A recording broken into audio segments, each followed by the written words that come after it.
दिगश्च मुनिर्वाता भगिनीवासुशिष्टरा जय जलत्कार मुनि पत्नी मनसा देवी नमस्ते। ओम नमो सर्वमंगल मंगल्ये शिवे सर्वार्थसाधिके शरण्ये त्र्यंबके गौरी नारायणी नमस्ते। या देवी सर्वभूतेन शक्तिरूपेण संस्थिता नमस्तस्यै नमस्तस्यै नमो नमः। ओम नमो खण्डमण्डलकारं रक्तदेन चराचरं तत्परं धरिष्ठं येनं तस्मै श्रीगुरुवे नमः। ओम नमः महादेव महाप्राण महायोगी महेश सर्वपापहरं देव महाराय नमो नमः।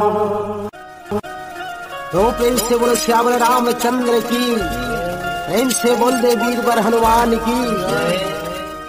तो आज हमारे राम जन्मभूमि में श्री रामचंद्र जी के मंदिर के भूमि पूजन होने की खुशी में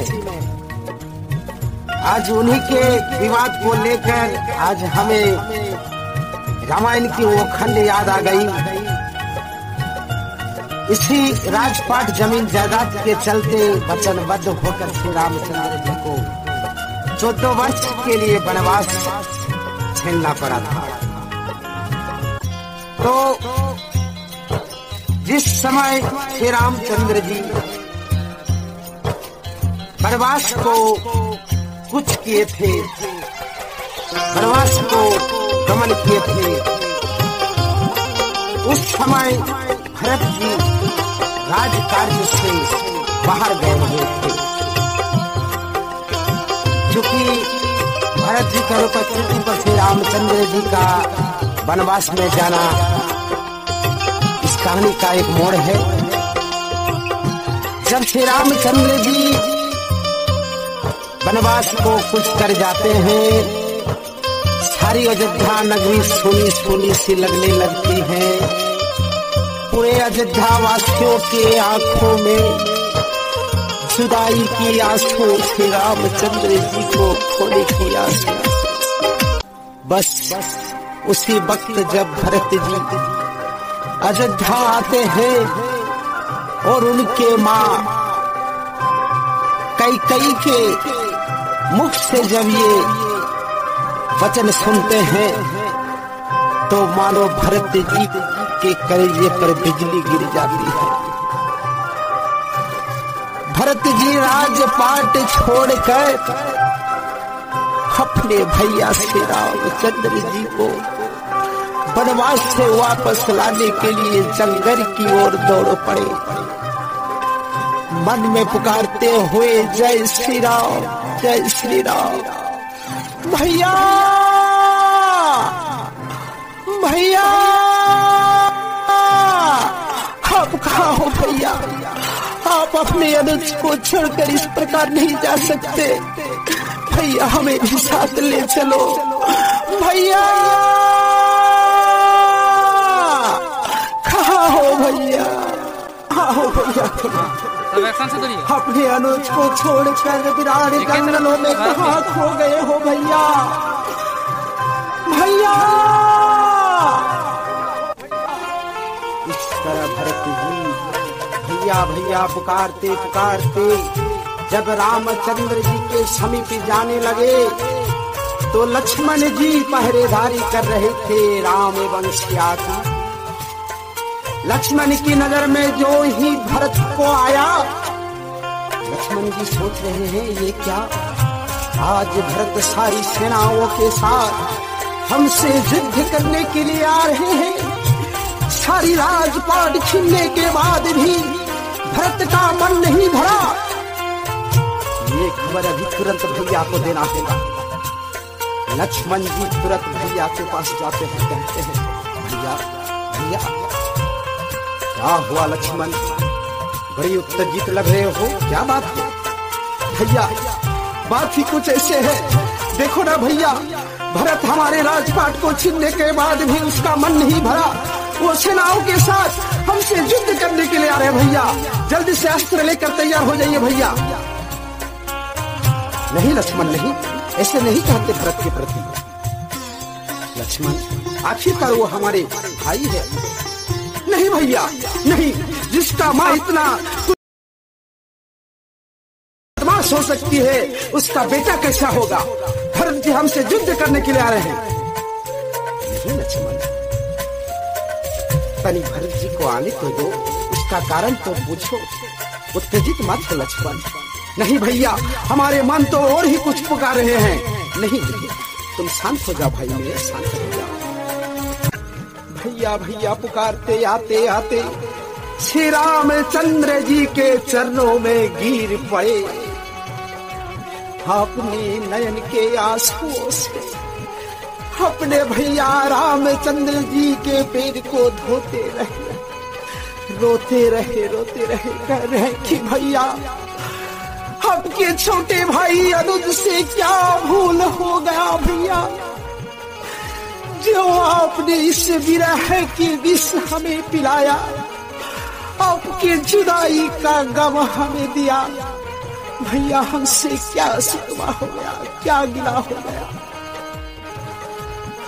जब भरत जी रोए जा रहे हैं, श्री रामचंद्र जी बड़े ही प्यार से उनको उठाते। भरत उठो भाई, क्या तुम्हें पता नहीं है हम रघुवंशी हैं? आंखों में आंसू हमें शोभा नहीं देते हैं भरत। नहीं भैया, आज हमारे कारण, हमारी माँ के कारण आपको वनवास आना पड़ा है भैया। भैया आपको लौट के जाना होगा भैया अयोध्या, हम पूरे सेनाओं के साथ आए हैं आपको लेने के लिए भैया। नहीं भरत, ऐसा नहीं हो सकता है भरत, हमें अपने पिता के वचन को रखने के लिए 14 वर्ष वनवास जाना होगा, क्योंकि हमारे कुल की एक रीत है। हो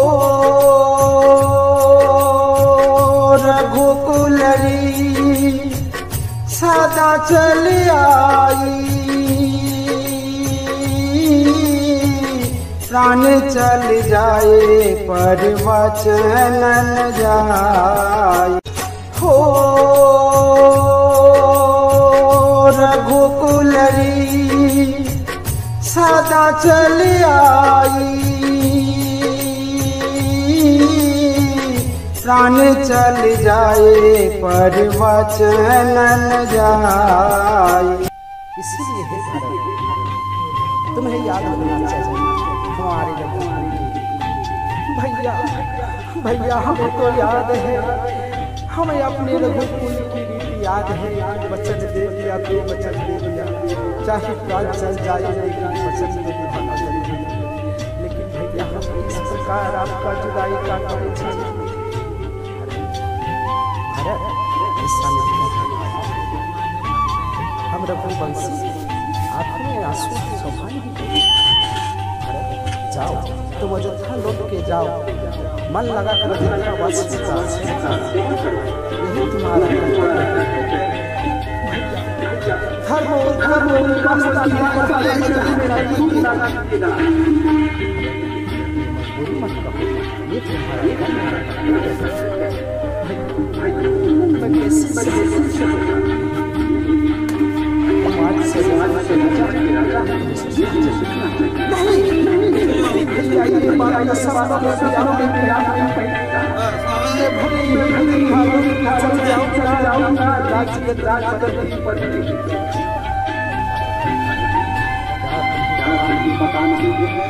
जिस राज्य के राजा राजा हो, उस राज्य की राज्यवासी क्या मुझे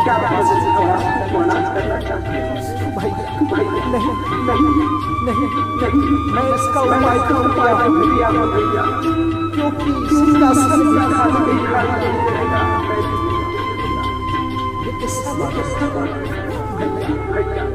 हम अपने चरण पादुका भैया, मैं ये चरण पादुका लेकर अयोध्या के राजसिंहासन पर और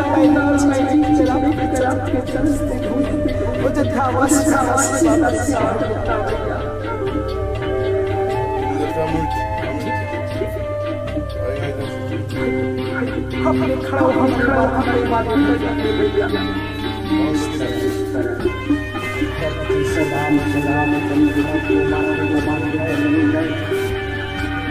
अयोध्या लौट गए 14 वर्ष तक खूब मन लगाकर अयोध्या वासियों का सेवा किया। अंत में जुदाई के बाद, गम के बाद आखिरकार वो खुशी की घड़ी आ गई जिसका इंतजार था भरत जी को। एक एक दिन काटते काटते भरत जी ने श्री रामचंद्र जी के जुदाई में 14 वर्ष काट दिए। आखिरकार वो दिन आ गया जब श्री रामचंद्र जी वनवास से लौटकर वापस आ रहे। भरत जी से रहा नहीं गया। श्री रामचंद्र जी लक्ष्मण सिया का एक झलक पाने के लिए दौड़ पड़े जंगल की ओर। श्री रामचंद्र जी को पुकारते हुए, भैया भैया भैया, आज जो दिन आ चुका है जिसका मुझे इंतजार था। हे मेरे नयन, मेरे आंख, आज कितनों दिनों के बाद मेरे भगवान स्वरूप श्री रामचंद्र जी का दर्शन तुम करोगे। इस तरह भरत जी रोते रोते विलाप करते करते दौड़ पड़े जंगल की ओर। उधर से श्री रामचंद्र जी लक्ष्मण सहित सिया को आते दे भरत जी का खुशी का ठिकाना न रहा। आंखों में खुशी की आंसू झलक पड़े और मारे खुशी के भरत जी गाने लगे, क्या का सहनाई का, अब हमको डर कैसा तन्हाई का। मौसम भी आंखों के सहनाई का, अब हमको डर कैसे तन्हाई का। जीवन को जिसका इंतजार था आने ही वाला वो बाहर है। जीवन को जिसका इंतजार है आने ही वाला वो बाहर है। भगवन मेरा जंगल झाड़ में मिलने को दिल बेकरार है।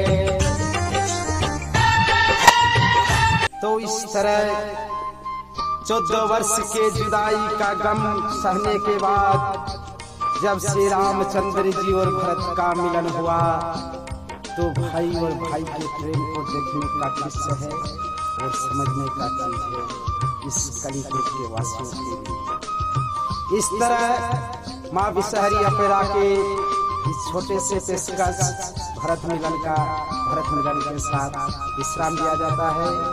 प्रेम से बोलो श्याम रामचंद्र की, बोल दे वीर वर हनुमान